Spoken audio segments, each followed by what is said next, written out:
Hey everybody, before we start, I wanted to let you know that the video I posted 2 days ago, There's Only Embers at the End, the song that I wrote for that video will be going up on my music channel, Somnium Music. I'll put a link to that in the pinned comment, so if you want to check out that song or just any of the other songs that I write for these stories, you can head over there. But yeah, with that said, I hope you have a good weekend and I hope you enjoy the story.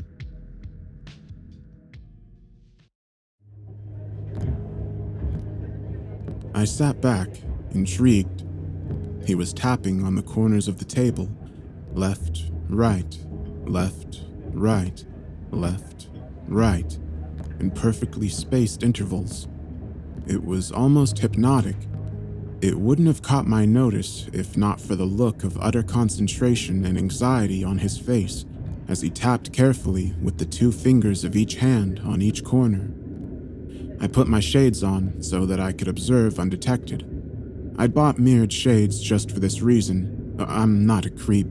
I just like to watch what others do, the quirks they have, and the little details in their actions. Well, okay, I realize that still sounds kind of creepy. Well, it's people watching anyway, and nothing more. I find human behaviors fascinating. The door to the train carriage slid open, and the noise of the tracks and buzz of conversation crowded in. I looked at the passenger opposite me, still dedicatedly tapping on the table's corners, but now with an increase in the intensity of his frown. Hi there. A chirpy young lady was at the door. Her presence poured into the room, energetic, lively, unstoppable. I contemplated pretending to be asleep. Then I saw the distress rolling on the tapper's face as he tried desperately to keep his beat going, determinedly ignoring the lady. I sighed and then plastered a bright smile on my face to match her sunshine vibes. Hey, we've got the bottom bunks. I hope that's all right. Both top bunks are free for you to choose. Great, thanks. She smiled at me. Then her gaze drifted to our fellow carriage bunker.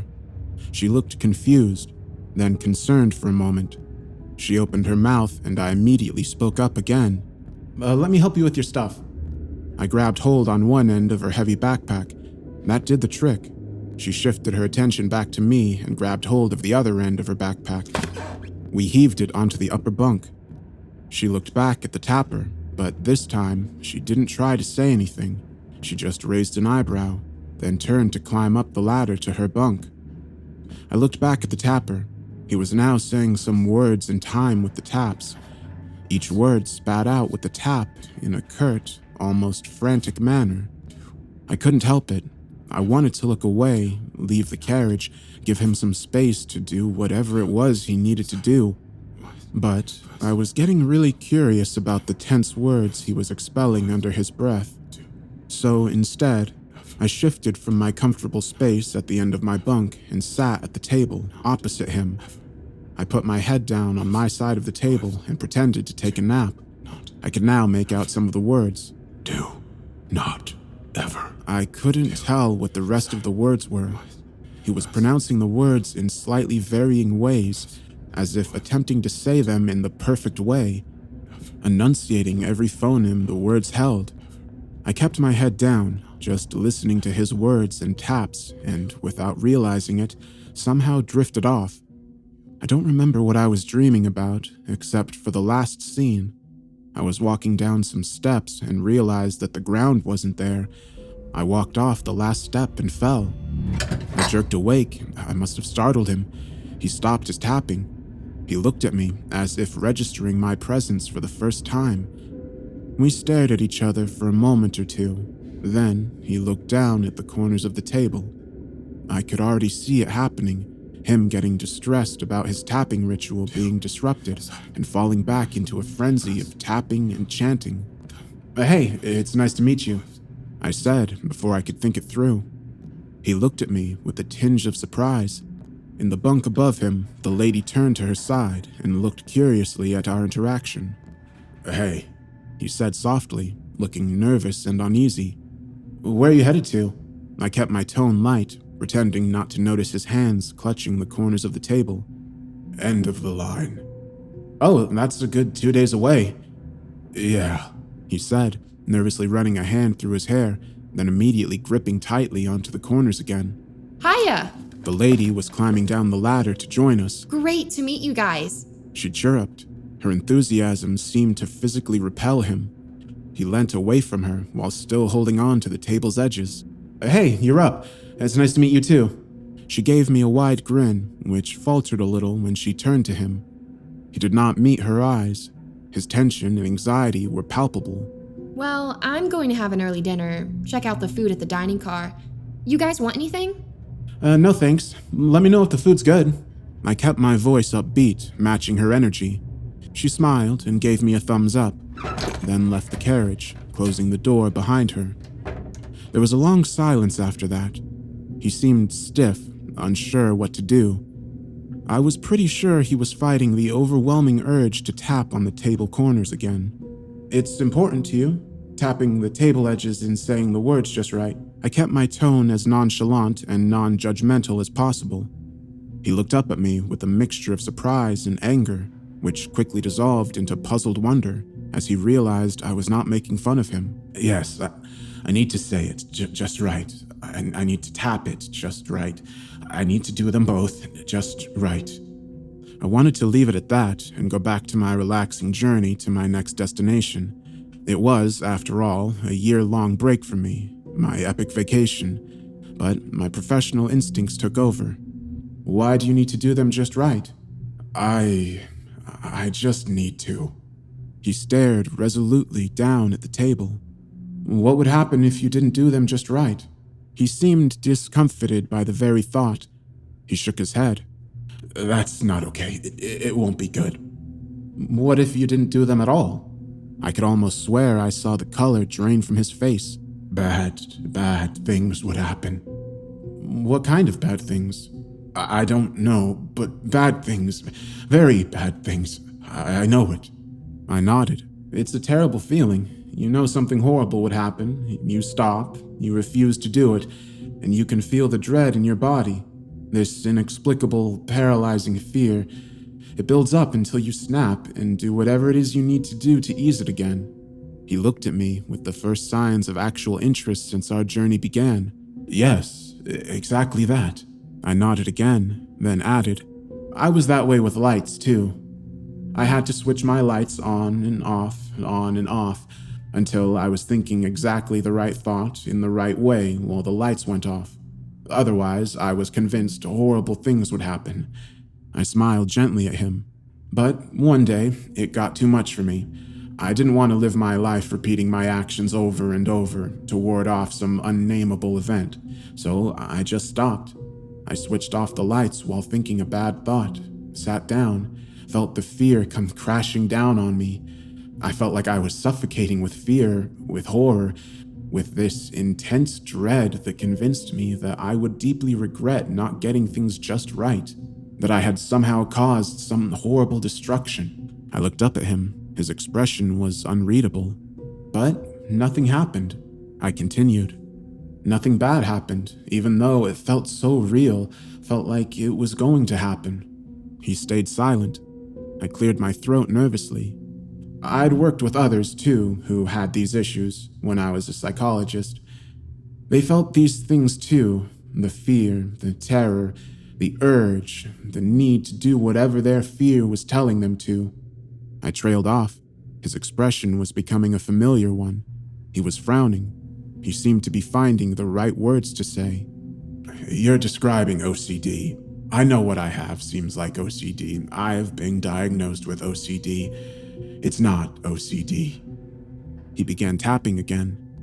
I'm sorry, how is it not like OCD?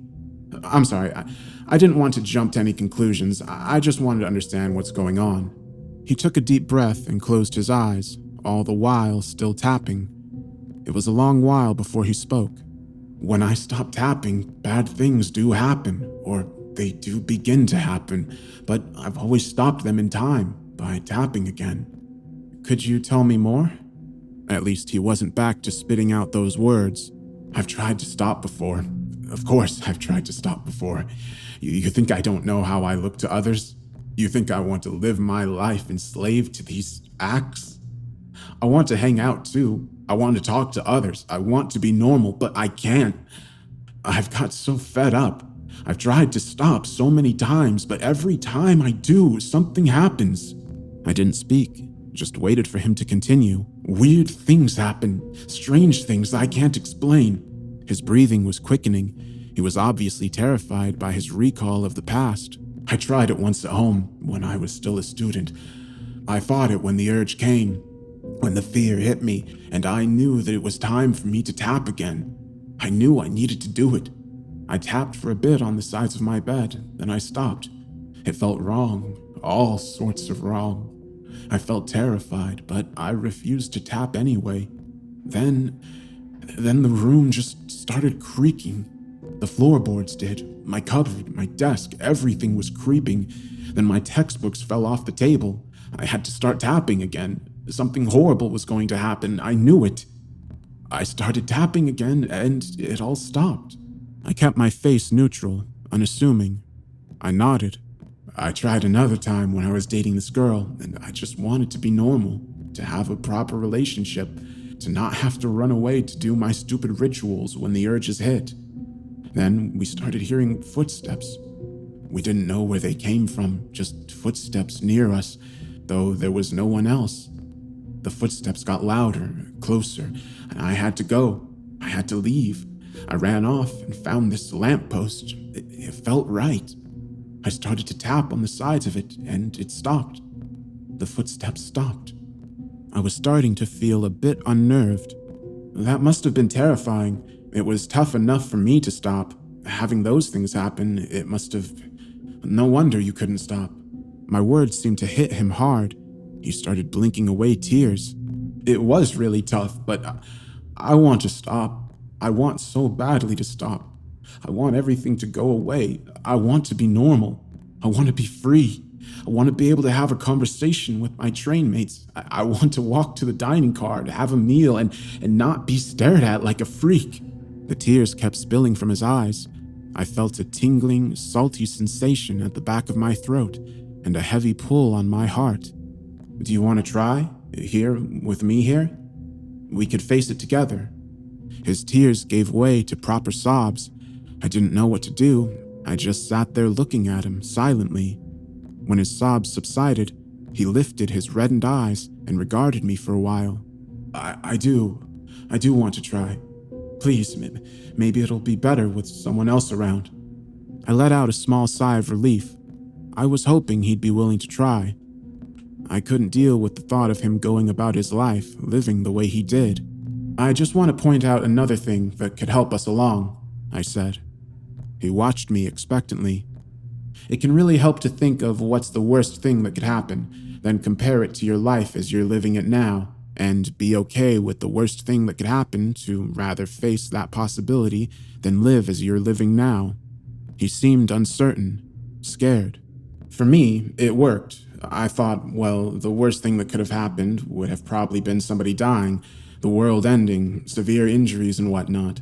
And I realized I'd rather just let it happen, get it over and done with, than to keep doing these gestures, these repetitive actions, being slave to my fear.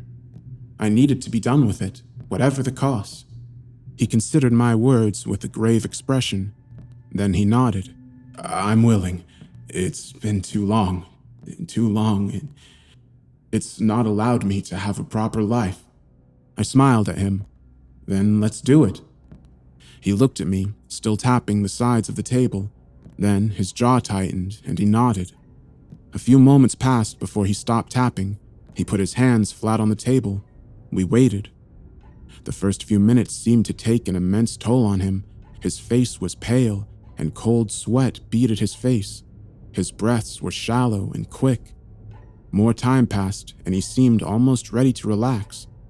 Then, the lights in the carriage flickered. He seemed to almost jump out of his skin. He reached out his hands to the corners of the table, but I grabbed them and placed them back on the top of the table. I pressed down on them for a while, then let go. He had to do this himself. The lights went out. I took a few deep, calming breaths. This was a coincidence. I knew it, logically. This was a highly unfortunate coincidence, but that was all it was. and if I could help him through it, he could be free from these obsessions and compulsions for the rest of his life, or at least be less controlled by them. I grabbed his hands to make sure he didn't start tapping in the dark. He whimpered a little. He couldn't see my face, but I smiled at him nonetheless, hoping that I could send him some reassuring vibes. Then the train juddered to a halt. I began to feel the cold pricks of sweat on my own face. I realized my face was tensed up, my grip on his hands tight. I forced myself to relax. He grabbed onto my arm once I lessened the pressure on his hands. Despite my fear, I felt heartened. He was determined not to tap, no matter what. We sat in the dark silence, ignoring the aura of doom and fear that had settled around us. Then we heard the breathing. Something was breathing heavily on the bunk above him. A cold needle of fear pierced my heart. We stayed incredibly still. The breathing came downwards, whatever it was, right next to him now. We could hear the rough wafting of air as it breathed onto his face. I heard his breath quicken as his hands clamped painfully on my arms. He still wasn't tapping. I felt a deep respect for him even as I contemplated my impending doom. Then, the raspy breaths of whatever it was shifted. It was by my right ear now. I could feel it. It was strangely cold. Every time it breathed in, there was a wet rattling sound. When it breathed out, my ear was grazed by a sharp, cold gust. It stank. It had a horrible, rotting stench about it. But still, we grabbed hold of one another's arms, refusing to let go, refusing to tap. I don't know what came over us, what made us so emboldened as to continue resisting despite the insane things going on in our carriage. That was a mistake. Its cold, mocking voice slithered into the quiet of our carriage. You will suffer. I was beyond convinced at this point that this was anything related to OCD. Are you willing to pay the price for your insolence? It hissed. Do you accept credit cards? The words slipped out of my mouth before I could stop it. My blood froze in my veins as the possible repercussions of my stupidity struck me. Then the carriage was flooded with light. The lady was back, our savior. Hey guys, the food was great. She took in the scene of us clasping each other's arms in death grips. Oh, wow. Okay. You guys sure bonded without me. A cold, heavy air began to disperse. A light whisper caressed my ears. I'll be back for you. Then it was gone. Its presence ebbed away just like that. He looked at me with shock and relief on his face. Yeah, we did it, he said, smiling at me in gratitude. A pure joy began to light his face. He looked like a whole different person. I smiled back at him, shrugging off the disquiet I felt. We did,